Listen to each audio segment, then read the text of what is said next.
Experience 11 days of Grand Europe trip with easy EMI of rupees 25,000 only with GT Holidays, South India's #1 travel brand.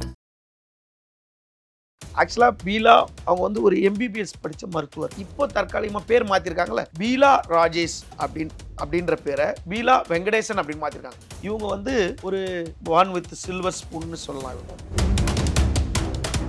First டிப்டேஷனில் வந்து தமிழ்நாட்டில் அங்கே இருக்கும்போது அப்பயே அவங்க ஹெல்த்தில் தானே இருக்காங்க. அப்போ கரெக்டாக இந்த கோவிட் டைமில் வராங்க. கேடரே மாற்றி வந்தோடனே அவங்க ஹெல்த் செக்ரட்டரியாக வந்தாங்க. நம்மளுக்கு தெரிஞ்சது டெய்லி புல்லட்டின் கொடுத்துட்டே இருப்பாங்க. கொடுத்துக்கிட்டே இருக்கும்போது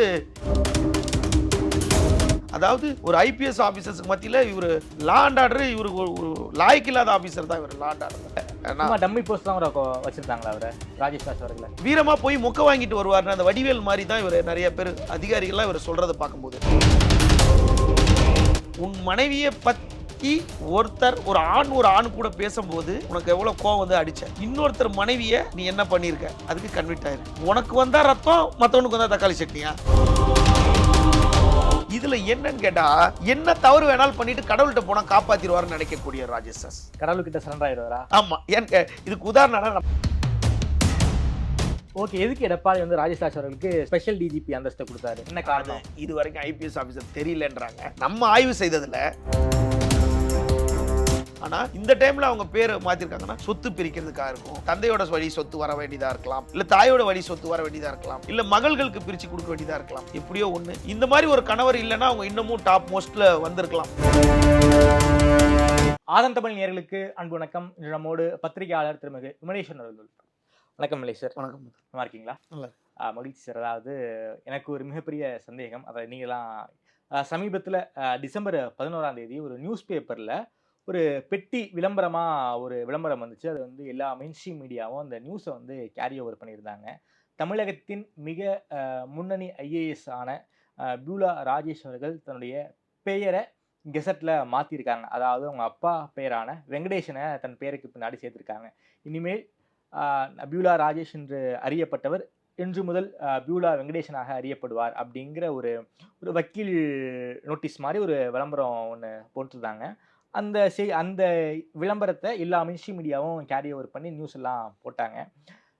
பியூலா அவருடைய கணவர் ஒரு முன்னாள் சிறப்பு டிஜிபி, அவர் பேர் ராஜேஷ் தாஸ். அவர் எடப்பாடி ஆட்சி காலத்தின் போது ஒரு சக அதிகாரியை பாலியல் தொல்லை கொடுத்ததாக கோர்ட்டால் தண்டனைக்கு உள்ளாகியிருக்காரு. ஸோ அதன் காரணமாக தான் பியூலா அவர்கள் தன்னுடைய பெயரை வந்து மாற்றிருக்காங்களா? பின்னாடி என்ன நடந்திருக்கு? இதை பற்றி கொஞ்சம் விளக்கமாக எங்களுக்கு சொல்லுங்கள். ஆக்சுவலாக பீலா அவங்க வந்து ஒரு டாக்டர், மருத்துவர். அவங்க வந்து ஒரு எம்பிபிஎஸ் படித்த மருத்துவர். அவங்க தந்தை இப்போ தற்காலிகமாக பேர் மாற்றிருக்காங்களே, பீலா ராஜேஷ் அப்படின்ற பேரை பீலா வெங்கடேசன் அப்படின்னு மாற்றிருக்காங்க. வெங்கடேசன் வந்து அவங்களோட தந்தை. அவங்க தந்தை வந்து எல்என் வெங்கடேசன் சொல்லிட்டு டிஜிபியாக இருந்த ஒரு காவல்துறையில்.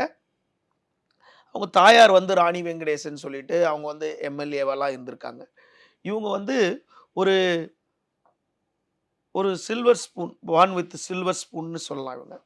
இவங்க வந்து டாக்டர், எம்பிபிஎஸ் இவங்க படிச்சிருக்காங்க.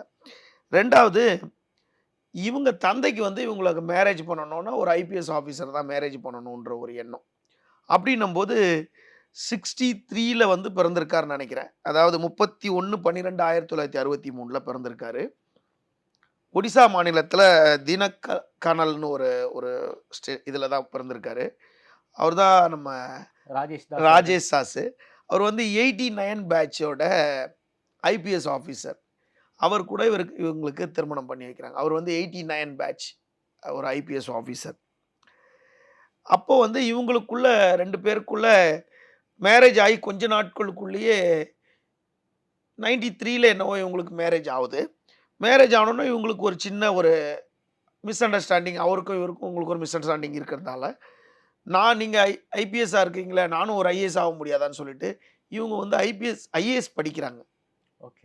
ஐஏஎஸ் படிச்சுட்டு 1997ல் இவங்க ஐஏஎஸ் நீங்கள் ஒன்றத்தை மாற்றலாம், எதை வேணால் மாற்றலாம். ஆனால் ஒன்றத்தை மாற்ற முடியாது. ஐஏஎஸ் அது ரேங்க் படி தான். ஆமாம். கேடரை மாற்ற முடியாது. அப்போது இவங்களுக்கு வந்து பீகார் கிடைக்குது. பியூலா மேடம்க்கு பீகார் கிடைக்குது. அவங்க கணவர் இங்கே தமிழ்நாடு கேடரில் இருக்கிறார். ஓகே. நீங்கள் அங்கே தான் வேலை செய்து தான் ஆகணும். அப்படின்னும் போது பீகாரில் வந்து அவங்களுக்கு 23 வயசுலயே மேரேஜ் ஆயிடுச்சு. ஓகே. அவங்களுக்கு 23 வயசுலயே மேரேஜ் ஆயிடுச்சு. மேரேஜ் ஆனோனே அவங்க வந்து பீகார் போக வேண்டிய சூழ்நிலை. ஐஏஎஸ்ஸா போனோனே பீகார் போக வேண்டிய சூழ்நிலை வருது. பீகார்ல வந்து அவங்கள சப் கலெக்டரா வந்து ஒரு நல்ல டிஸ்ட்ரிக்ட், அதாவது பீகார்ல நல்ல டிஸ்ட்ரிக்ட்ல சப் கலெக்டரா ஒரு 3 இயர்ஸ் அவங்கள போடுறாங்க. 3 இயர்ஸ் அங்க இருந்துட்டு என்ன பண்றாங்க, அங்கருந்து உடனே அவங்க மாறி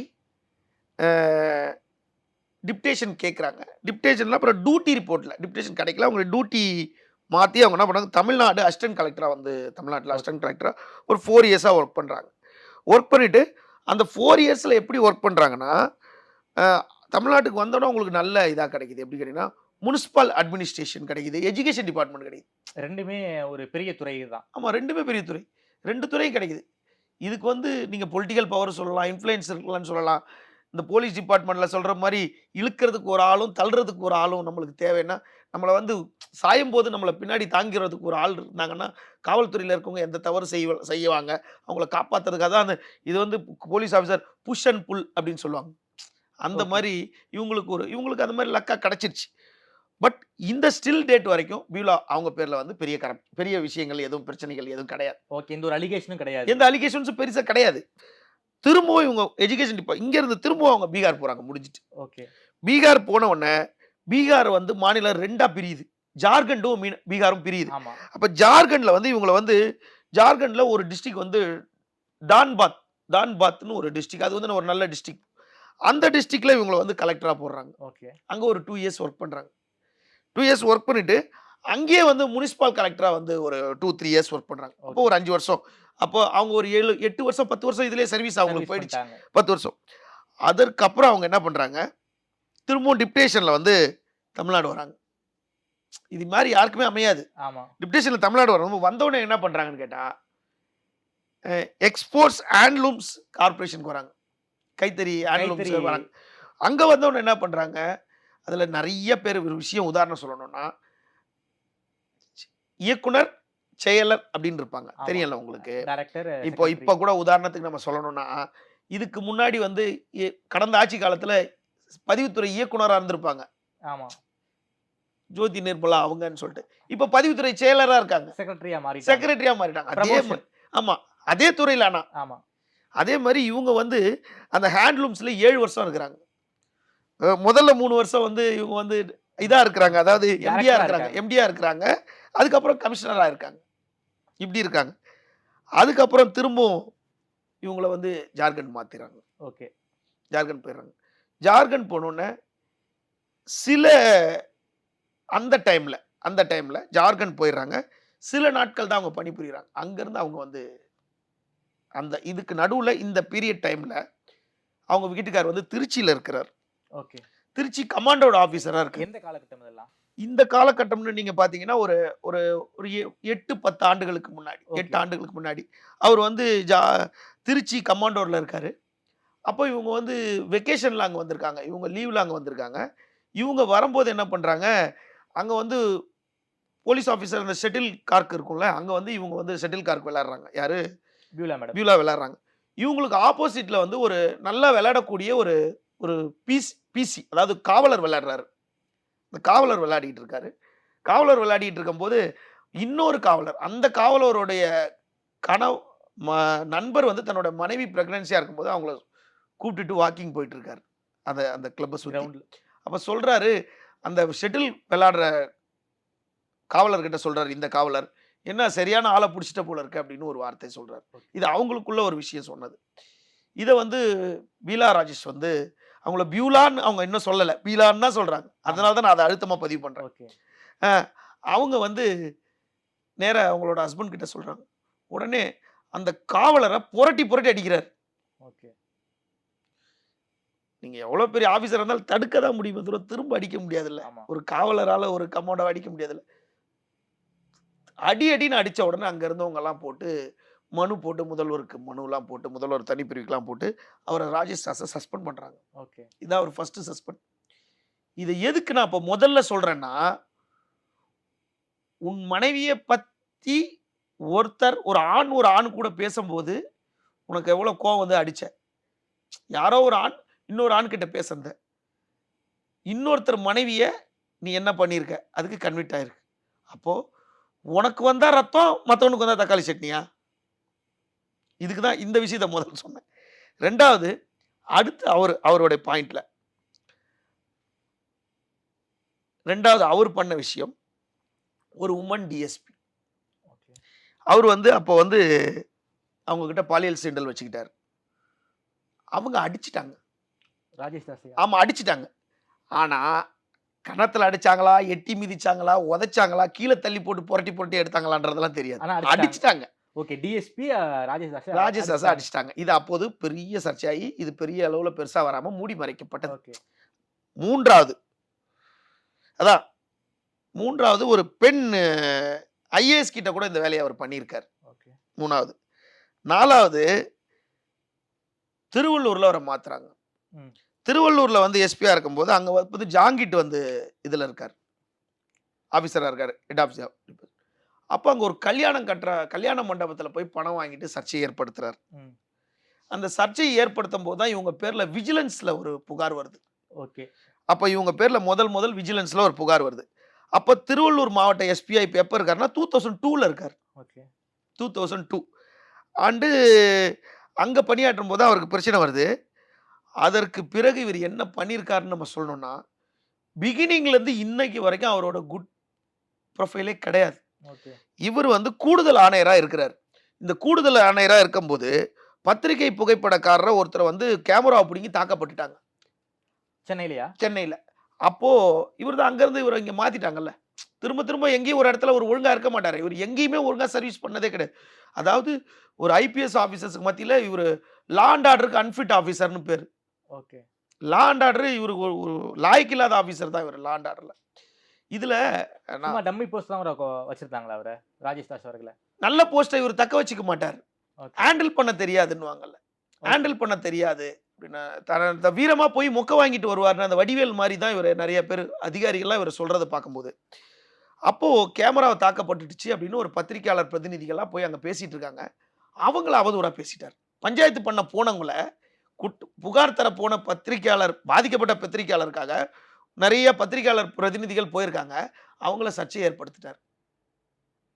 சர்ச்சை ஏற்படுத்தி அவங்கள ஒருமையில பேசி, அவங்க காவல் ஆணையர் அலுவலகத்திலே போராட்டம் பண்றக்கூடிய நிலைமை வந்துச்சு. ஓகே. 2021ஆம் ஆண்டு 2022ஆம் ஆண்டு ஜனவரி மாசம் 2ஆம் தேதி வெங்கட்ராமன் ஒரு மூத்த பத்திரிகையாளர் இறந்து போனார்.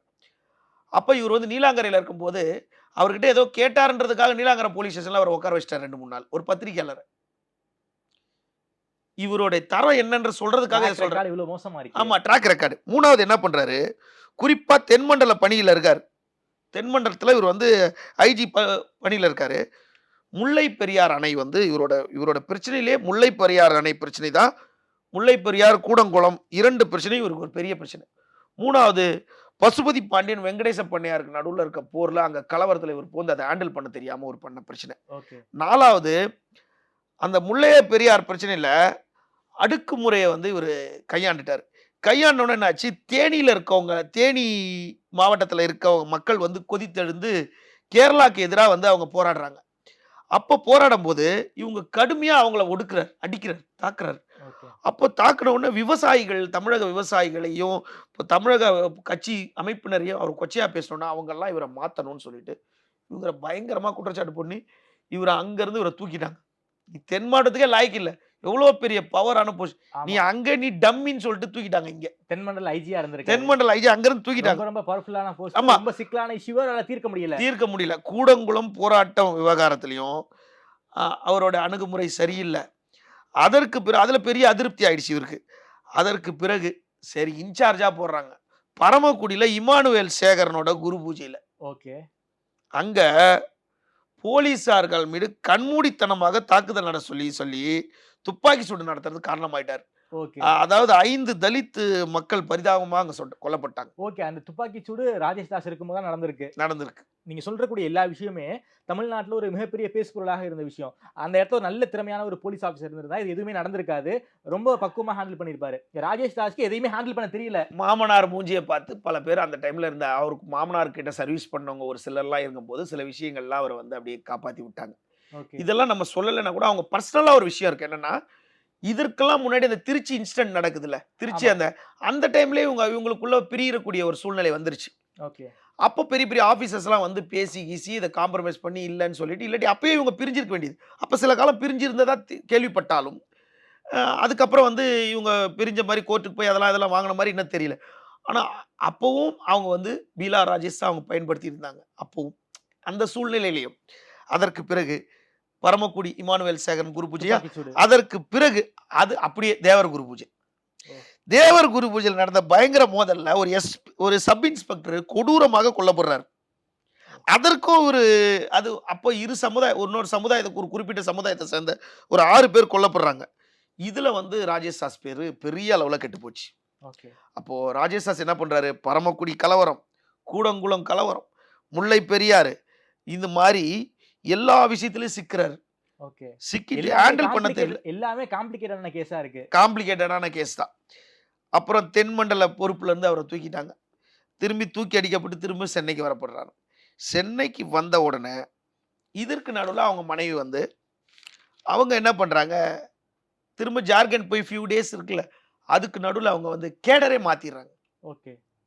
அதுக்கு ஒரு இவ்வளோ நாள் சர்வீஸ் பண்ணிட்டேன். இப்போ நான் ஓகே. என்னோட ஹஸ்பண்ட் அங்க இருக்காங்க, பசங்க அப்படி இருக்காங்க, ஏதோ ஒரு ஒரு எம்ஹெச் அஃபேர் அதில அவங்களுக்கு வந்து ஐஏஎஸோட இவங்களுக்கு ஏதாவது ஒரு ஓகே. சலுகைகள் இருக்கும்ல. அப்போ வந்து அவங்க கேடர விட்டு கேடர் இங்க வராங்க. தமிழ்நாட்டுக்கு வராங்க. வராங்க. வரும்போது இவங்க ஃபர்ஸ்ட்டு வந்து தமிழ்நாட்டுக்கு வரும்போது எங்க வேலை பார்க்குறாங்க இவங்க தமிழ்நாட்டுல. ஃபர்ஸ்ட்டு டிப்டேஷன்ல வந்து தமிழ்நாட்டுல அங்க இருக்கும்போது அப்பயும் அவங்க ஹெல்த்ல தானே இருக்காங்க. ஓகே. மெடிசின், சுகாதார ஹெல்த் துறையில தான் இருக்காங்க. ஆமா மெடிசின் தமிழ்நாடு இது எஜுகேஷன் மோடு, முனிசிபாலிட்டி அட்மினிஸ்ட்ரேஷன் ஹெல்த்ல இருக்காங்க. அப்போ கரெக்ட்டா அந்த கோவிட் டைம்ல வராங்க. கேடரே மாத்தி வந்தோனே அவங்க ஹெல்த் செக்ரட்டரியா வந்துட்டாங்க. ஓகே. நம்மளுக்கு தெரிஞ்சது. ஆமா. டெய்லி புல்லட்டின் குடுத்துட்டே இருப்பாங்க. குடுத்துக்கிட்டே இருக்கும்போது, ஒரு பக்கம் ராஜேஷ் சார் இந்த பக்கம் அவதூறு வந்துகிட்டே இருந்தாலும், ஊடகம் ஒரு பக்கம் வந்து ஊடகம்ன்ற எப்படின்னா, இந்த அம்மாவுக்கு ஊடக வெளிச்சம் தினமும் பார்க்கப்பட்டுக்கிட்டே ஆமா. இருக்கு. இது வந்து இவங்களுக்கு வந்து ஒரு பாசிட்டிவான நியூஸ் வந்துகிட்டே இருக்கு. அவருக்கு நெகட்டிவான நியூஸ் போய்க்கிட்டே இருக்கு. இது வந்து ஊடகம் ஒரே நேரத்தில இது எதுக்கு இப்படி நான் சொல்றேன், இந்த விஷயத்த சொல்றேன்னா, சில ஐபிஎஸ் அதிகாரிலாம் இருக்காங்கல்ல, தன்னை கடவுள் ரேஞ்சுக்கு நெனச்சுக்கிறாங்க. ஓகே. இப்போ நீங்க வந்து ஒரு ஜர்னலிஸ்ட். நீங்க வந்து ஒரு மெசேஜ் அனுப்புறீங்க. சார் ஹேப்பி பர்த்டே, ஒரு தீபாவளி, ஒரு அப்டின்னா நீங்க சோன்னு உங்களுக்கு போட்டு அனுப்புறீங்க. அத பார்த்துட்டு உங்களுக்கு ஒரு ஒரு கை கூட போட மாட்டாங்க. ம். அவங்கலாம் தன்னை கடவுள்னு நெனச்சுப்பாங்க. அவங்களோட கிளைமாக்ஸ் என்னன்னு அவங்களுக்கு தெரியல. நீங்க பாருங்க, இப்ப இருக்க சிவதாஸ் மீனா அவருக்கு போடுங்க சீஃப் செக்ரட்டரி. இப்போ ஒரு மெசேஜ் போடுங்க. உங்களுக்கு 24 ஹவர்ஸ்ல ரிப்ளை குடுப்பாரு. நான் சிவதாஸ் மீனா பேசுறேன். நீங்க யாருன்னு அறிமுகப்படுத்துங்க அப்டின்னுவாரு. இறை அன்பு சாரும் அப்டி பண்ணுவாரு. நீங்க சந்தீப் ராய் ரத்தோருக்கு போடுங்க, சங்கர் ஜிவால் போடுங்க. ரெஸ்பாண்ட் பண்ணுவாங்க. ரெஸ்பாண்ட் பண்ணுவாங்க. பெரும்பாலான அந்த ஐஜிகள்லாம் இருக்காங்கல்ல, இந்த கீழ இருந்து வரவங்கல்ல, மேல இருந்து வரவங்க அப்படியே தான் இருக்கிறாங்க. இந்த கீழ இருந்து வராங்கல்ல, நீங்க குறிப்பிட்டு எடுத்துங்க. பல தென் மாவட்டங்கள்ல இருக்க ஐஜி, எஸ்பிக்கெல்லாம் எடுத்துங்க. இப்ப கூட திருச்சியில வருண்லாம் இருக்காருல்ல. வருண் வந்து ஒரு காலகட்டத்தில இந்த இந்த எதுக்கு இந்த டாபிக்க சொல்றோம்னா, அவங்க மனைவி வந்து ஐபிஎஸ் இன்னொரு ஆஃபீசர். ஐபிஎஸ் ஆபீசர் அவங்க. அவங்க கிட்ட நீங்க அவங்க ஒரு டிபார்ட்மென்ட்க்கு அவங்க ஒரு இடத்துக்கு வந்த உடனே ஒரு பிரஸ் மீட்ட கூப்ட்டு, வந்திதா பாண்டே. நான் வந்திதா பாண்டே. நான் இந்த பேட்ச். நான் இந்த ஊர்ல சர்வீஸ் பண்ணியிருக்கேன். என்னோட நம்பர் எடுத்துக்கங்க. எதனா ஒண்ணா என்ன கான்டாக்ட் பண்ணுங்க. எதனா ஒண்ணா என்ன பாருங்கன்றாங்க. அவங்க அப்ரோச் வேற. ஆமா. நல்லது பண்றாங்களோ இல்லையோ, அவங்க உடனே அவங்க நாலேட்ஜ்க்கு போறாங்க. ஒரு அப்ரோச் ஆமா. இருக்கு. இந்த வருண் என்ன பண்ணாரு தெரியுமா? அத்திவரதர் டைம்ல ஜெயா டிவி செய்தியாளர் அடிச்சே வெளிய கொண்டு வந்தார். அதற்கு அப்ப திருப்பாதி. ராஜேஷ் தாஸ் இருக்கும்போது திருப்பாதி தான். ஆமா. திருப்பாதி வந்து one of the best DGP. அவர் ஐபிஎஸ் ஆஃபீஸரே பெஸ்ட். நீங்க 20 வருஷத்துக்கு முன்னாடி தஞ்சாவூர்ல வேலை பார்த்திருப்பாரு, திருச்சியில வேலை பார்த்திருப்பாரு. நீங்க அங்க போய் கேட்டீங்கன்னா அவர் பேர சொல்லுவாங்க. ஏன்டா அவர் அப்படிப்பட்ட ஆளு. ஒண்ணுமே இல்ல. ஒரு சின்ன உதாரணம் அசோகா ஹோட்டல் ரவுண்டானா கிட்ட போனீங்கன்னா ஒரு பான் ஷாப் இருக்கும். அவர் சொல்லுவாரு, இங்க வந்து இறங்கி எங்ககிட்ட கேஷுவலா பேசிட்டு போவாரு. அவ்வளோ தூரம் ஒரு ஃப்ரெண்ட்லியா பழகக்கூடியவர் திருப்பாதின்றவர். ஆனா இவங்களுக்கெல்லாம் என்ன கெடுதல் ஒரு மெசேஜ் போட்டு அந்த வருண்லாம் என்ன போடுவாரு, ஒரு எலும்ப போட்டு அந்த நாய் கவுர மாரி போட்டிருந்தார். ஒரு ஜர்னலிஸ்ட்ட கண்டா. அப்பதான் அந்த வருணுக்காக எல்லா ஜர்னலிஸ்டும் போய் கம்ப்ளைண்ட் பண்றாங்க திருப்பாதி கிட்ட. நானும் உட்கார்ந்திருக்கேன் அந்த சேம் டைம்ல அவர வந்து காஞ்சிபுரத்துல இருந்து ராமநாதபுரம் கோஸ்டலுக்கு மாத்திட்டாங்க. அங்க போனவர் ட்விட்டர்ல போடுறாரு. உடனே திருப்பாதி சார் ஃபோன் போட்டு அத எடுக்க சொல்றாரு. ஒரு நாய் வந்து ஒரு எலும்ப கவுர மாரி போடுறாரு. அது இன்னும் எடுத்துட்டாரு. ஆனா நம்ம ஸ்கிரீன்ஷாட் நம்ம வச்சிருக்கோம் இன்னும். அப்படிப்பட்டவர்களும் இருக்கிறாங்க. தன்னை மாத்திக்கிட்டாங்க. ஒரு காலகட்டத்தில மாத்திக்கிட்டாங்க. இப்ப ராஜேஷ் சாஸ் என்ன பண்ணுவாரு, பத்திரிக்கையாளர்னாவே ஒரு பேட் வைப்ரேஷன் அவர பொறுத்தளவுக்கு. அப்படியே திங்க் பண்றது அவங்கள. அப்போ உங்க உண்மையை எழுதும்போது கசக்கும்ல. உண்மைய எழுதும்போது அதுக்கு நீங்க ஒரு ஒரு நல்லவரா இருக்கணும்ல. இப்படி ஒரு கட்டத்துல இவங்க வந்து கொரோனா டைம்ல இங்க வந்த உடனே, இவங்க குடுக்குற புல்லட்டியனுக்கும், விஜயபாஸ்கர் குடுக்குற பேட்டிக்கும் முரண்பாடு ஏற்பட்ட உடனே, விஜயபாஸ்கரும் குடுக்கறத தவிர்த்துட்டு இவங்க கிட்ட குடுக்க வச்சாங்க. இவங்க குடுத்ததுலயும் திரும்ப கொஞ்சம் பிரச்சனை விஜயபாஸ்கர் வந்துச்சு. மெடிசின்லாம் வாங்கும்போது, இவங்க வந்து கொஞ்சம் இவங்க வந்து அவங்களுக்கு கொஞ்சம் ஊழல்லாம் பண்றாங்க. ஊழலுக்கு ஒத்து போறாங்க. ஏன்டா நம்மளே அந்த டைம்ல கொரோனா ஊழல் 1, 2, 3ன்றதெல்லாம் நம்ம போட்டு வச்சிருக்கோம். ஓகே. இப்ப இருக்கவங்களுக்கு நம்ம பிரச்சாரத்துக்கு அத குடுத்துருக்கோம். நம்ம கிட்ட நெறைய ஆவணங்கள் இருக்கு கொரோனா ஊழல பத்தி. அப்போ இதுக்கெல்லாம் இவங்க இதா இருக்காங்கன்ற மாரி ஒரு சர்ச்சை கிளம்பினோனே, அதுக்கப்புறம் அப்ப இருந்த சிஎஸ் சண்முகம் ஐஏஎஸ் ஆமா. அவரே வரலாற்றிலே சீஃப் செக்ரட்டரி டெய்லி புல்லட்டின் சொன்னது வந்து அந்த டைம்ல தான் இருக்கும். அப்ப இவங்கள வந்து என்ன பண்ணாங்க, ஒரு ஸ்டேட் லெவல்ல இருந்த ஒரு பியூலா ராஜேஷ வந்து கிருஷ்ணகிரி கோவிட் டிஸ்ட்ரிக்ட் கோவிட் ஆபிசரா டம்மி பண்ணிட்டாங்க. ஆமா. அங்க இருந்து இவங்க என்ன பண்றாங்க, திரும்பவும் பெரிய போஸ்டிங்க்கு வராங்க. கமர்ஷியல் டாக்ஸ் ஆபிசரா வராங்க. இப்ப தான் வந்து 2021 ஸ்டார்ட் ஆகுது.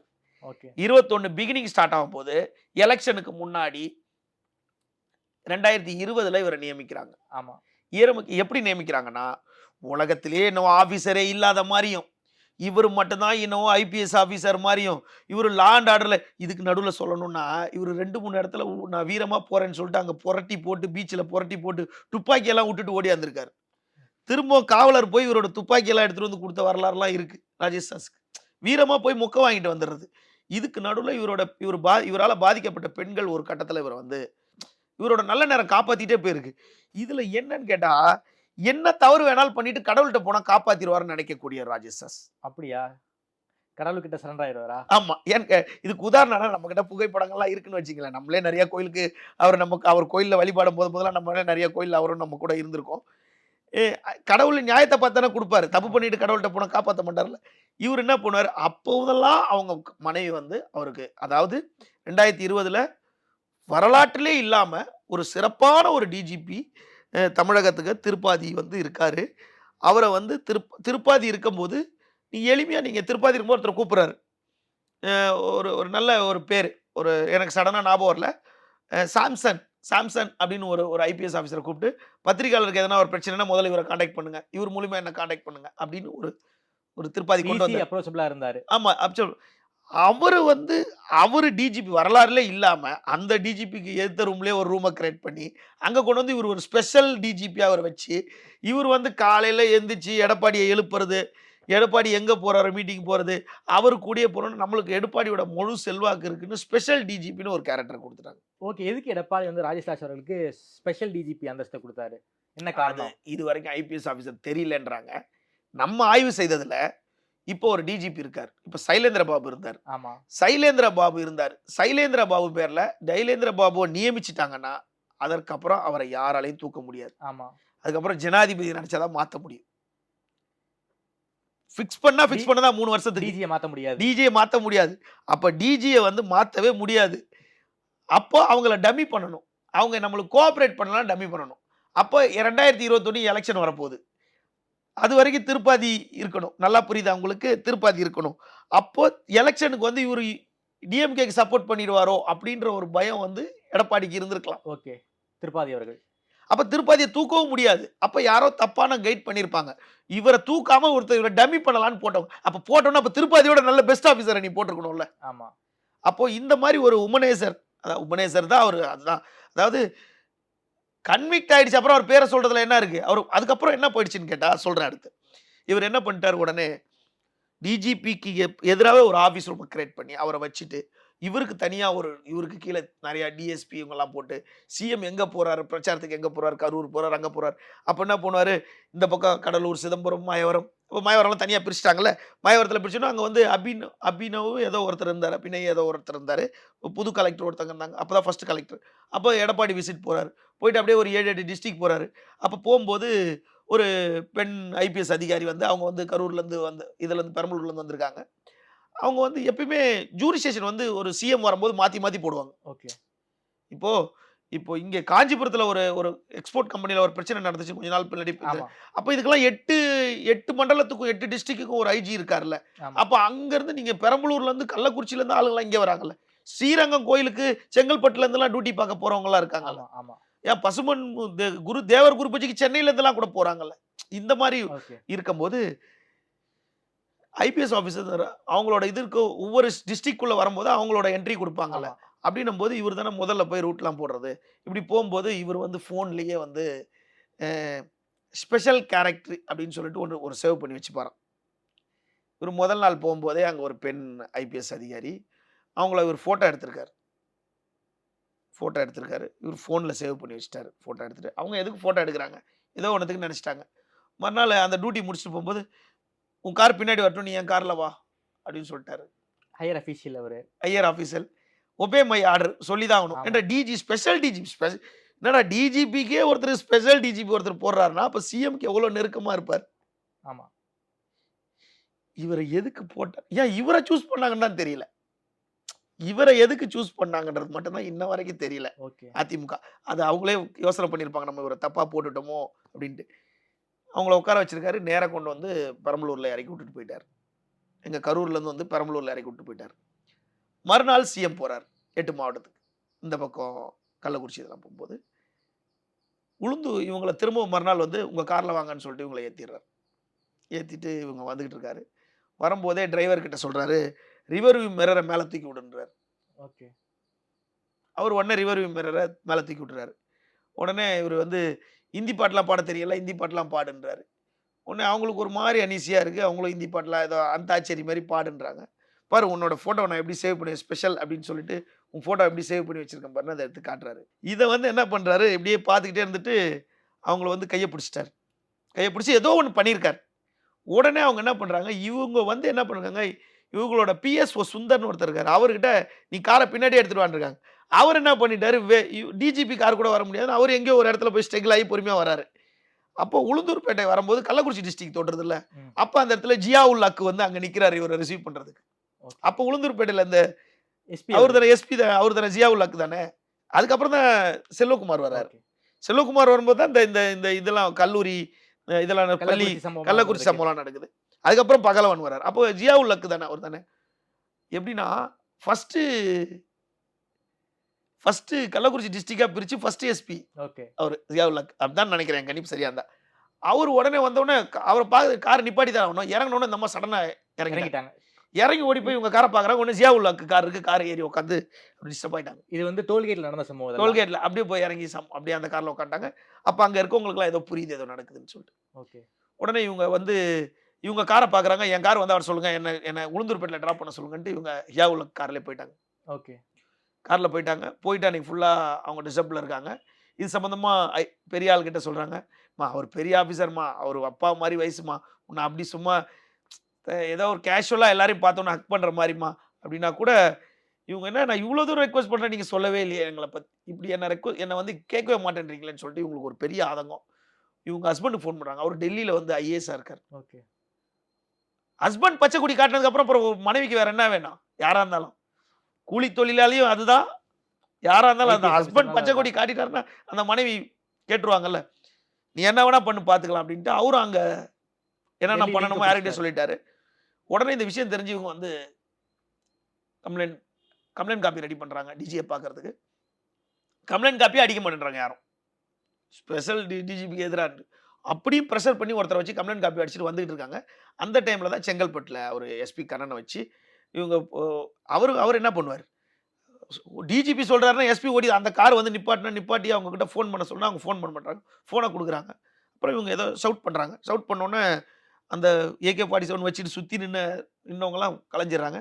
நேரா வந்து திருப்பதிய பார்க்குறாங்க. திருப்பதி என்ன பார்க்க போறாரு? அவர் ஹோம் டிபார்ட்மெண்ட்ல சொல்லப் போறாரு. இப்படியெல்லாம் நடந்து அவர சஸ்பெண்ட் பண்றாங்க. காத்திருப்போர் பட்டியல்ல வைக்கிறாங்க ஃபர்ஸ்ட்டு. காத்திருப்போர் பட்டியல்ல வச்சுட்டு, அதுக்கப்புறம் தான் அவர சஸ்பெண்ட் பண்றாங்க. அதுக்கு நடுவுல இந்த விசாக கமிட்டி, அந்த கமிட்டி, இந்த கமிட்டி, எந்த கமிட்டியா இருந்தாலும், அவங்க விழுப்புரம் நீதிமன்றத்தில போயிட்டு, அதுக்கப்புறம் பெட்டிஷன் ஃபைல் சிபிசிஐடி பண்ணிட்டாங்க. பெட்டிஷன் ஃபைல் பண்ணி சிபிசிஐடி ஃபைல் கேஸ் போடுது. அப்படி ஆயி, அந்த ஜூன் மாசம் வந்து புதிய டிஜிபி பேனல் பட்டியல்ல வந்து டெல்லி கமிஷனரா இருக்க சஞ்சய் அரோரா, அதுக்கப்புறம் இவரு ராஜேஷ் சாஸ், பிகே ரவி, அதுக்கப்புறம் வந்து சங்கர் ஜிவால் அப்படிலாம் இருக்க வேண்டிய இடத்துல வந்து, இவரு 3வது இருக்க வேண்டிய நபர், 2ஆம் இருக்க வேண்டிய நபர் இவரு அங்கருந்து தள்ளப்பட்டுறாரு. ஏன்னு கேட்டா, இந்த குற்றச்சாட்டு நிலுவையில இருக்கு. இவரு மேல ப்ரீவியஸ் அலிகேஷன். ப்ரீவியஸ் அலிகேஷன் ஏன்னு கேட்டா, டிஜிபியா இருக்கவங்க இதுக்கு முன்னாடி சஸ்பெண்டே ஆயிருக்க கூடாது. இவ்வளவெல்லாம் பண்ணிட்டு இருக்கும்போது எதுக்கு நம்மளோட கேள்வி என்ன? பீலா ராஜேஷ் எதுக்கு பேர பீலா மாத்துறாங்க. வெங்கடேசனா மாத்துனாங்கன்னா, இவ்வளோ இருக்கும்போது இன்னைக்கு அவங்க பசங்கள்லாம் பெருசா இருக்கலாம். ஆமா. சொத்துக்கள் பிரிக்க வேண்டிய சூழலா இருக்கலாம். இது எல்லாத்தோட ஒரு விஷயம். இவங்கெல்லாம் ஜாதகம், ஜோசியத்த அதிகமா நம்புறவங்க. 2 பேருமேவா? 2 பேருமே. ஏன் இத சொல்றேன்னா, நீதிமன்றத்தில வழக்கு தாக்கல் செய்யப்பட்டு, வழக்கு விசாரணையில எடுக்கும்போது அவங்க கோயிலுக்குலாம் போயிட்டு இருந்தாங்க. Husband and wife. பூஜைலாம் பண்ணிக்கிட்டு இருந்தாங்க. ஓகே.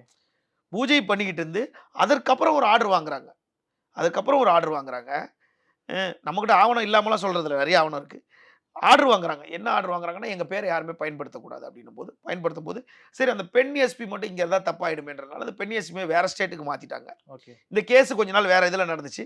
அப்புறம் திமுக ஆட்சி வரும்போது, நாங்க வந்தோனே இந்த இந்த இந்த வழக்க விசாரணை நடப்போம்னு விசாரணைக்கு எடுத்து, ஜூன் மாசம் 16ஆம் தேதியோ 17, 19ஆம் தேதி தீர்ப்பு வந்துச்சு. தீர்ப்பு வந்தவுடனே இவருக்கு 3 ஆண்டு, 3 ஆண்டு, 3 ஆண்டு தண்டனையும் 3 செக்ஷன்ல போட்டாங்க. ஓகே. அ மிஸ்பிஹேவியர் பண்ணது. அதாவது இ இதுல ஒரே ஒரு விஷயம் என்னன்னா, இந்த கேஸ்ல இவர தூக்குல போட்ற முடியாது. ஆமா. இந்த கேஸ்ல இவர தூக்குல போட்ற முடியாது. ஏன்னு கேட்டா, இங்க நீங்க பிராக்டிகலா ஒரு ஜர்னலிஸ்ட்டா நீங்க பார்த்தீங்கன்னா, இன்டர் கோர்ஸ் எதுவும் பண்ணல. ஸ்ட்ரகிள் தான் பண்ணியிருக்காரு. புரியுதுங்களா உங்களுக்கு? உமன் ஹராஸ்மென்ட் 4 அப்படி போட்டிருந்தாலும், அப்ரோச் பண்ணியிருக்காரு. ட்ரை பண்ணியிருக்காரு தவிர, ஓகே. வேற ஏதாவது அத்துமீறி பண்ணியிருந்தா, அவர் வந்து தூக்குல போட்டுருக்கலாம். அவருடைய சர்வீஸ்ல இது மாரி பல சம்பவங்கள் பண்ணியிருக்காரா ராஜேஷ் தாஸ்? நெறைய சம்பவங்கள் பண்ணி, பெரிய சம்பவங்கள் வெளிய வராம இருந்திருக்கு. சர்ச்சையான ஆபீசர் தான். அவர் வந்து ஒரு நேர்மையான ஆபீசர்னு சொல்ல முடியாது. நேர்மையான அதுக்கப்புறம் பார்த்தா, அவங்க வீட்ல நம்ம பெரிய புலனாய்வு நாளிதழ்கள்லாம் வந்துச்சு. அத்துமீறி பண்ணை வீடு கட்டியிருக்காங்க. அதுல தான் அவங்க சொத்து குவிப்பு வழக்கு, டிஏ கேஸ்ன்னு வந்துச்சு. அந்த கேஸ்லாம் வந்துச்சு. ஆனா, இவங்களும் சேர்ந்து தவறு பண்ணிட்டு, நான் அந்த பீலா ராஜேஷ் வச்சிருந்தா பரவால்ல. இவங்க ஒரு பக்கம் இருக்கிறாங்க. அவர்னாலே இவருக்கு கெட்ட பேர் வரும்போது, அப்ப எனக்கு எங்க அப்பா பேரே போதும்ல. எங்க அப்பா பேரே இருந்துட்டு போட்டும் அப்படின்ற ஒரு மனநிலையில மாத்திருக்கலாம். ஓகே. இல்ல நீதிமன்றத்தில போய் டைவர்ஸ் வாங்குனாங்களான்னா வெளிய தெரிஞ்சிருக்கும். அப்படிலாம் இருந்திருக்காது. ஒருவேள மியூச்சுவல் அண்டர்ஸ்டாண்டிங்ல பிரிஞ்சுட்டாங்களா? அப்படின்லாம் நம்மளுக்கு தெரியவே தெரியாது. பேர் மாத்துனதுக்கு உண்டான காரணம், இந்த மாரி ஒரு அலிகேஷன்ஸ் பேர் நம்ம கூட இருக்கணுமான்றது ஒரு காரணமா இருக்கணும். இல்ல நியூமராலஜி, ஜோசிய ஜாதகம் இந்த பேர் வேணான்னு இருக்கணும். 3வது தன்னோட தந்தை வழி சொத்தோ, யார் வழி சொத்தா இருக்கும்போது, "நீ அவரு பேர்லாம் வச்சிருந்தா நான் உனக்கு சொத்து தரமாட்டேன்" அப்படின்னு சொல்லியிருக்கலாம். ஓகே. 2வது இவருக்கும் இப்ப வந்து என்ன பண்ணிட்டாங்க, கடந்த நீங்க வந்து இப்ப இவருக்கு வந்து டிசம்பர் 31ஆம் தேதி இவரோட பணி ரிட்டயர் ஆக போறாரு. அந்த நேரத்துக்கு முன்னாடி தண்டனை கிடைச்சிருக்கு. அதான் ஆமா. நான் கேள்வியா கேட்கணும்னு நெனைக்கிறேன். ம். ஆ அதாவது கோர்ட்ல அவருக்கு வந்து கன்விக்ஷன் வாங்கி குடுத்துட்டாங்க. அப்படி இருக்கக்கூடிய சூழல்ல, தமிழ்நாடு அரசு ராஜேஷ் தாஸ் அவர்கள வந்து சர்வீஸ்ல இருந்து டிஸ்மிஸ் பண்ணியிருக்கணும். இல்லாட்டினா சஸ்பெண்ட் பண்ணியிருக்கணும். இது 2யுமே பண்ணாம, ம். வாலண்டரி ரிட்டயர்மென்ட் குடுத்து பணப்பலன்கள் எல்லாம் குடுத்துருக்காங்களே! இது முரணா இருக்கே! ஏன் இது? இத வந்து நெறைய ஐபிஎஸ் ஆஃபீசர் ஒருத்தர் சொல்றாங்க. அவங்க பெண் காவல்துறை உயர் அதிகாரி ஓய்வு பெற்றவங்க. அவங்க திலகவதி அவங்க கூட இவர் கேஸெல்லாம் ஆல்ரெடி பிகினிங்ல எடுத்து என்கொயரி ஆஃபீஸரா இருந்திருக்காங்க. ஓகே. இந்த மாரி விஷயங்கள் வந்து இவரு இப்ப எப்பயுமே ஒரு காவல்துறையில ஒரு பிரச்சனை வந்துச்சுன்னா, ஒரு ஆள கூப்பிட்டு விசாரிக்க சொல்லுவாங்க. ஆமா. ஒரு எஸ்ஐங்க 2 எஸ்ஐங்களுக்குள்ள பிரச்சனை வந்தா, இன்னொரு எஸ்ஐய கூப்பிட்டு இது என்னன்னு அந்த மாரி இவங்க கேஸெல்லாம் அவங்க நல்லா தெரிஞ்சவங்க. வெல் நாலேட்ஜ் உள்ள பெர்சன். அவங்களே எனக்கு இது திருப்தியா இல்ல அப்படின்னு அவங்க சொன்னாலும், அவங்க பெண்ணுன்றதுல அப்படி சொல்லுவாங்கனாலும், அவர் வந்து இதுல கொலைக்கு அவர் வந்து தூக்குல போட வேண்டிய குற்றவாளி இல்ல 1. 2வது இது இவங்க ஹோம் செக்ரட்டரி முடிவு பண்ண வேண்டிய விஷயம் கிடையாது. ஹோம் செக்ரட்டரிக்கு அங்க டெல்லில இருந்து டெல்லில பர்மிஷன் இருந்து வரணும். பர்மிஷன் வரணும். பணியில வந்து ஏதாவது வச்சிருக்காரான்னு பார்க்கணும். பெண்டிங் வச்சிருக்காரான்னு பார்க்கணும். அந்த பக்கம் ஒழுக்கமின்மையின் காரணமா அந்த பக்கம் ஒரு வழக்கு நடந்துட்டு இருக்கு. அந்த வழக்குக்கு உண்டான தண்டனையா அவர் நிச்சயமா தன்னோட ஆயுள் காலத்துல அனுபவிக்கிற மாரி இருக்கும். அது வந்து மேல்முறையீடு அவர் செய்திருக்காரே தவிர, அரசு பணியில இருந்து நீங்க தானே அவர் பணியிடை நீக்கம் தானே செய்றீங்க. சஸ்பெண்ட் தானே பண்ணியிருக்கீங்க. சஸ்பெண்ட் வந்து அவரோட ரிட்டயர்ட் டைம் வரப்போதுல்ல. அப்ப 30 வருஷம் சர்வீஸ் பண்ணியிருக்காரு. இந்த மாரி இது ஒரு காவலருக்கே ஒரு இன்ஸ்பெக்டரோட ரூல்ஸ் தெரியாதுங்க. ஒரு இன்ஸ்பெக்டருக்கு ஒரு ஏசிக்கு என்னென்ன சேலரி வருது, என்னென்ன இது டீட்டெயில்ஸ்லாம் அந்த அதுக்கு போனோன தான் வெளிப்படையா தெரியும். கையில வாங்குறது எவ்வளோ, என்னன்னு அந்த மாரி என்னென்ன சட்டதிட்டம் இருக்குன்னு. அதனால வெளிய உட்காந்துக்கிட்டு, ஏன் ராஜேஷ் தாஸுக்கு வந்து பணிக்கொடைலாம் குடுத்து அனுப்பிச்சுட்டாங்க அப்படின்னு நம்ம வெளிப்படையா சொன்னாலும், சஸ்பெண்ட் பண்ணியிருக்கணும், டிஸ்பெண்ட் பண்ணியிருக்கணும் ஆக்ரோஷமா பேசினாலும், அமுதா ஐஏஎஸ் ஒண்ணும் ஆனா ஆவனா தெரியாதவங்க கிடையாது. அப்போ அவங்க வந்து எல்லா இடத்துலயும் வெரிஃபை பண்ணிட்டு, இதுக்கு என்ன தீர்வு அப்படின்றத தான் அவங்க குடுத்துருப்பாங்களே தவிர, ராஜேஷ் தாஸ் வந்து இது பண்ணிட்டாரு அப்படின்னா, அப்ப நீதிமன்றம் அவர தூக்குல போட்டுருக்கணுமே. இதுக்கப்புறம் இன்னொரு ஆப்ஷன் இருக்கு. மேல்முறையீடு இருக்கு. அதுக்கப்புறம் சுப்ரீம் கோர்ட் போவார். ஆனா, அவர் நல்லவர் இல்லன்றதுக்கு மட்டும் இவ்வளவு உதாரணம் நம்ம சொல்லியாச்சு. இதுக்கு வந்து அரசு வந்து அவர் பணி செய்திருக்கார்ல. அரசுல 30 வருஷம் பணி செய்திருக்காருல்ல. எவ்வளோ அதிகாரிகள் அப்ப பார்த்தா இந்த அரசும் காப்பாத்தி தானே இருந்திருக்கு. இந்த அரசும் எவ்வளோ காப்பாத்திருக்கு, போன அரசும் இவ்வளோ பேர் காப்பாத்திருக்கு. ஏன்னு கேட்டா, இது வந்து அவங்க தனிப்பட்ட கணவன் மனைவிக்குள்ள வந்து எங்க போகும்போது பீலா ராஜேஷ்ன்னு வரும்போது, அவர் பேர கேட்கும்போது இவருக்கு இரிட்டேட்டா கூட ஆயிருக்கலாம். ஏன்டா இவ்ளோ சம்பவத்துல கூட இருந்தவங்க. இத ஏன் சொல்றேன்னா, கடந்த இந்த கேஸ்ல கன்விக்ட் ஆவறதுக்கு முன்னாடி ஒரு வருடம் முன்னாடி அவர கூட்டிட்டு கோயிலா போனவங்க இவங்க. பீலா ராஜேஷ் அவங்க தன்னோட மனைவி தான். அவங்க கூட்டிட்டு போனவங்க. ஆனா, இந்த டைம்ல அவங்க பேர மாத்திருக்காங்கன்னா, சொத்து பிரிக்கிறதுக்கா இருக்கும். இல்ல மகள் தந்தையோட வழி சொத்து வர வேண்டியதா இருக்கலாம். இல்ல தாயோட வழி சொத்து வர வேண்டியதா இருக்கலாம். இல்ல மகள்களுக்கு பிரிச்சு குடுக்க வேண்டியதா இருக்கலாம். எப்படியோ ஒண்ணு. ஆனா பியூலா ராஜேஷ் மேல வேற எதுவும் அவங்க பேர்ல அலிகேஷன்ஸ் கிடையாது. அலிகேஷன் கிடையாது. அவங்களோட மொத்த இந்த மாரி ஒரு கணவர் இல்லன்னா, அவங்க இன்னமும் டாப் மோஸ்ட்ல வந்திருக்கலாம். Okay, okay. ம். ரொம்ப நன்றி சார். அதாவது சமீபத்தில ஒரு சர்ச்சையான நியூஸ் இது. அதுக்கு பின்னாடி இருக்கக்கூடிய ஒரு மிகப்பெரிய சம்பவங்கள ரொம்ப வெளிப்படையா பேசியிருக்கீங்க.